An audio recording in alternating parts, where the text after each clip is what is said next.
Hello world and welcome back to Let's Play Harry Potter. Last time we completed Gringotts, we got 3 coins. A ton of effort for 3 coins considering it was the hardest challenge in this game. And we only got 3 coins for it, well technically 9? I don't know, we got 3 at the top there, we technically have 9 coins. Regardless, it is done, we don't have to go back, no more cart challenges for me. This time we're going to explore Diagon Alley and finally spend these coins. Do something with them. So let's head this way, and the first place I want to go, I want to do this in the order of like their value. So it's like Knuts coins, then Sickles, and then Galleons. That's the order of the value they have. So let's head into Ollivander's because this is where we're going to spend our Knuts coin. Knuts, is that how you say it? Knut? I'm saying Knuts, nuts. Yeah, okay. I'm not doing one of those jokes here on my channel. They are not allowed. So let's head into Ollivander's and spend our Knuts. Ah, I see you have 3 Knut coins. Feel free to collect your Peacock Feathers. My peacock lives in the yard. My advice is to sneak up on him. The surprise makes him drop his feathers.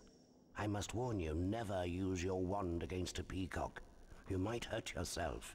Have a good look around. There are boxes filled with things I've long forgotten. So here we go, this is actually the hardest of the 3 challenges we have to do, and also, I just want to point out, why are we coming in here and like having to work for our like what we want? So we want peacock feathers. What we have to do is we have to chase this peacock around and stand on it. So if you stand on it, as you can see, it fill that meter at the top. The problem with this is this peacock is really fast and it changes direction really rapidly. It's about as fast as you. As you can see, so this is really difficult if you haven't done it a bunch before. So yeah, going back to, oh, I'm stuck on something. So going back to my point of, we're basically having to work to buy things. Like, this is ridiculous. So what I want to point out as well, as you saw, I broke some boxes. There are some boxes on the other side and over there. Oh, we might actually get to see it if the peacock goes over there. Yep, we will. So as you can see, there's more boxes over here, and in one of them, always the last it seems to be, is an invisibility cloak. So this means the peacock won't see you coming at first, but the problem is you still have to chase it down and stand on it, and right now I'm having a bit of lag, which is making it very difficult to keep up with it. So as you can see, that only lasts for a little while, and to the best of my knowledge, it doesn't reset. Like, you only get one of them. So, yeah. Basically, what you want to do here is you want to learn its patterns, so the peacock will always run in the same pattern when it stops in certain places. So here, it's probably going to run back on itself like this, which is one of the best ways to get a peacock feather, because it runs, never mind, it runs over there and runs back again sometimes. It's dependent on which direction you chase it from when you come at it. So this way, it's going to run that way, and, oh, I'm just really trying to concentrate now. There we go, done it. So that is incredibly difficult. You collected 3 of his feathers, eh? I suspected you would do well. So sorry if the commentary wasn't super good there. That was actually incredibly difficult. I had to concentrate a whole bunch. That is like the final super hard challenge in this game that is completely down to like awkward controls, because it comes down to you getting stuck on things sometimes. So I use the D-pad for that because it is actually very, very difficult. So now that we've done that, we can move on to some nicer challenges. So as we can see over here, there is this kid who is practicing magic still, even though he's got a Hogwarts uniform on, which is kind of weird, meaning he's got into Hogwarts, but for some reason he's here in Ollivander's, which is in London. And, like, Hogwarts is in Scotland, so I don't know what he's doing here. Like, I don't know what Harry's doing here, really, since he's just a student. He probably shouldn't be taken out of school. It's a bit weird, and this is one of the reasons why I think that this part of the game was supposed to occur earlier. But because we don't have any abilities yet at this point in the game, like, we wouldn't have the invisibility cloak, like, we would have, like, a very limited range of things that we could actually do, and because of that, they pushed it later in the game. That's just my suspicion. I have no proof of that fact. I just suspect that's what's happened there, so that we actually had mechanics that we could play with. Because if we did this at the point that it occurs in the book, it would be super early. Like, it'd be the first thing in the game, and we would have nothing. We wouldn't even have Flipendo. So yeah, it would make it very challenging to actually have, like, complicated or different gameplay styles here. So what we're going to do next is we're going to head into the Ilops Owl Emporium, because this is where we spend our sickle coin. So let's head on in, and surprise, surprise, loading screen and owls, as it says on that plaque. So let's talk to this gentleman here. Hello there, sir. Excellent. You have 3 sickle coins. That entitles you to purchase an eagle owl feather. My eagle owl is in the owlery, but he's rather highly strung. He must be fed before you can charm a feather from him. His treats are on the table in the owlery. Use the Wingardium Leviosa spell to get the food to the eagle owl. Use the cross button to charm the owl treat, and then guide it to the eagle owl using the directional buttons and the cross button to keep it off the floor. Once he's fed, he'll nap. Then you may use the same charm to lift the feather back.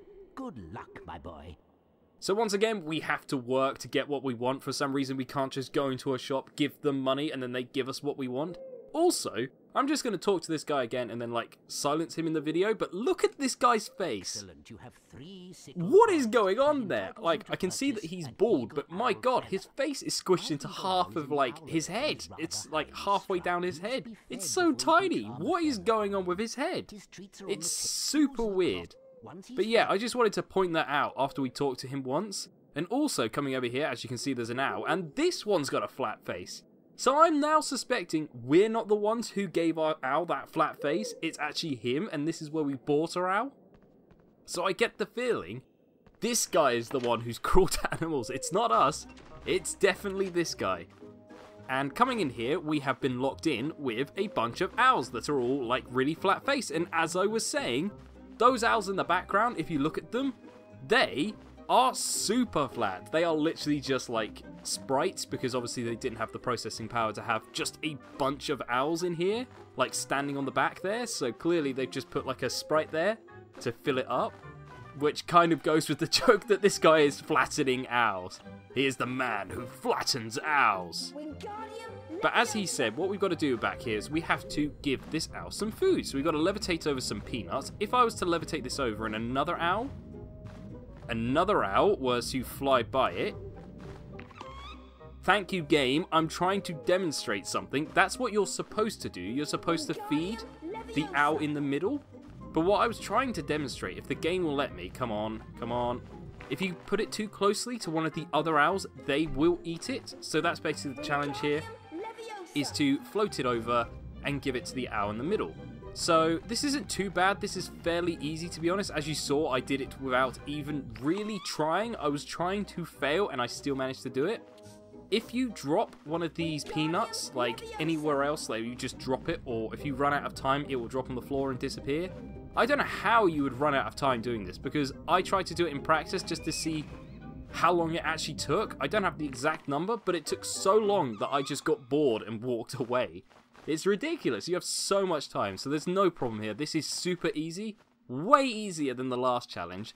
So as you can see, the owl's gone to sleep, but what it has done is dropped us a feather. So if we levitate this over, you don't have to worry. The owls will not eat this one. You do not have to worry. It will not eat your feather. It'd be a bit weird if it did. So what we do is we levitate it over, drop it down there, and we collect our feather. So here we go. That's the second item down. This is now going super quick. So we're unlocked finally.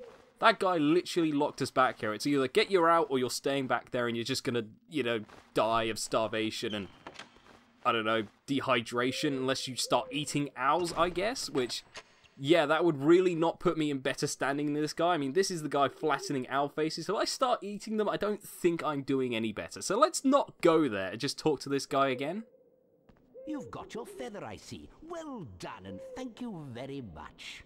Do call again soon, Harry, and give my regards to Hedwig. Cheerio. Cheerio! So yeah, this guy, like, maybe that's like a warning to Hedwig. It's like, I haven't forgotten, Hedwig. I know you're out there, and I will flatten your face again. Oh, God. This is getting dark. This is getting dark and evil, and I think I'm going to have to move on from this subject. So what we're going to do next is go to the final shop we have to go in, which is somewhere up here. I believe it's this one. Yep, the Magical Menagerie. So this is going to be full of animals. So this is where we spend our galleon. I keep forgetting the names of all of the Harry Potter coins because they have weird non-standard names. Non-standard names like the standard names for magic wizard coins. Welcome to the magical menagerie, Harry. I've been expecting you. It'll cost you 1 galleon for the 3 warts, but you'll need to find my giant purple toad first. I've just had a delivery, and my giant purple toad has decided to hide under the boxes. Once you've found him, use your knockback jinx to stun him and remove the wart. Be quick, though. Having warts removed annoys him, and he'll disappear to spite you. I like the way she said, oh yeah, I've been expecting you. It's a bit creepy, but yeah, what we've got to do here, as she said, there's a giant purple toad under one of these boxes, which is this one. So as you can see, a giant purple toad will pop out and give you a wart. So every time you collect one of the warts, it will reset the timer and it will disappear and go into one of the other boxes. So we've got to do this 3 times. Let's see. So you can either find it by it I think it's upstairs. By it ribbiting, you can either follow the sound or see the box moving. So let's have a look. Anything up here? Hello? You? That's the one. That's not the one I was aiming for. So if you leave it too long, it will creep away and get into another box, like she was saying. So you have to be quick about it. And you can't lock onto these boxes, so this is a bit awkward. You can lock onto the toad, though. So there we go. Get the toad, and it will refill the bar. So this isn't too bad. This is fairly easy. It'd be kind of difficult if you had to do all 3 of them back to back on the same timer. That would have been kind of difficult, but this isn't too bad. So it can randomize which boxes it can be in. So it might disappear and then end up in the one right next to the one you just found it in. So, oh, I heard it. It's down here somewhere. You? No? You? There we go. Found him. And he's disappeared into another box. I'm just destroying all the boxes. Give him no places to hide. So there we go. 3 warts collected, and I see you've collected your warts. Thanks for your business, Harry. Bye. Bye! Like, they've all got really weird ways of saying goodbye to you. It's really fun and weird. But yeah, so there we go. We've collected all 3 of the things, and we're done. Let's head back out, and after the most intense shopping session I think I've ever had, where I actually have to work to get my stuff, it'd be like if you went to a supermarket and then they were like, yeah, so the stock's upstairs, you gotta go find it. I'd be like, oh, please don't. Can I just have a packet of beans? Packet of beans? Who buys beans in a packet? Never mind. Why did my brain go there? I work in a shop, so why did my brain think that you get beans in a packet? I don't know. I don't know what's going on, but clearly something's gone wrong with my brain. Anyway, let's just get out of here before I go even more mad and talk to Hagrid. Once you have all 3 things, Hagrid appear here, and you can progress. Well done, Harry. Let's get back to Hogwarts so we can cure poor Norbert. Packet beans. Packet beans! Either I've invented something genius, or this is just insane. Home again at last. Now we'll give the dragon tonic to Norbert. I like how Harry's just staring off in disbelief, just where Hagrid used to be. We've done it, Harry. Norbert is well again. Thank goodness, I was so worried. I'm glad he's better, but sad in a way. He's old enough to leave the nest and fend for himself now. He'll want to go off on his own now, the wee soul, but I want to keep him here so I can look after him. So here we go, we've got a bunch of cutscenes incoming, so I'm just going to let it run. You're not going to hear much from me for the rest of this episode, so here we go. Harry, Ron, and Hermione spent most of their free time in Hagrid's hut, trying to convince him that he couldn't keep Norbert, his beloved dragon. Eventually, after much coaxing, Hagrid agreed. That night, Harry carried Norbert up to the tallest tower. Ron's brother, Charlie, had arranged to collect the dragon from the tower and return him to Romania. Once Norbert had been freed, however, Malfoy sprang his trap. Harry was caught by Professor McGonagall. For his detention, Harry was to make his way into the Forbidden Forest and search for a wounded unicorn. So here we go, before we get to the next cutscene, this is our next side quest. We've got to go into the Forbidden Forest and make do for us breaking the rules. Let's split up and search for the unicorn, Harry. The best way to find wounded unicorns is to follow a trail of silver blood. It should show up well in this moonlight. Follow the silver blood to find the unicorn.